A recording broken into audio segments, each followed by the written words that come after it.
पाहूयात पुढची बातमी। अमरावतीमध्ये ऐन जून महिन्यामध्ये पाऊस बेपत्ता झालाय। पिकं वाचवण्यासाठी जगवण्यासाठी शेतकऱ्यांची धावपळ सुरू आहे। तुषार सिंचनाद्वारे कपाशीला पाणी देण्याची वेळ आली।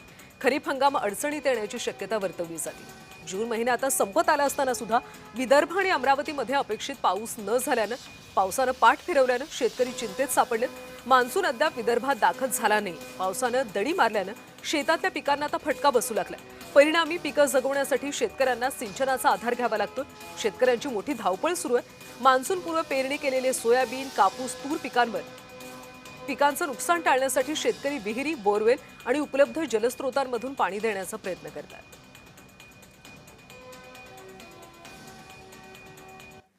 पेरणी आहेच नाही ना यावर्षी, कुठेच नाही आली पेरणी। यांना जून महिना लागला आहे, म्हणजे आता कमी जास्त 20-22 तारीख झाली ना। 20-22 तारीख झाली तरी पाऊस नाही आहे। म्हणजे काय फरक पडू शकतो काय? हा, काय फरक पडतो? म्हणजे पिकावर असर, कीड प्रमाण जास्त, फसल कमी होईल, पिकामध्ये घट येईल। जिथं 10 क्विंटल पीक आता तिथे आता 5 क्विंटल 3 क्विंटल आलं काम।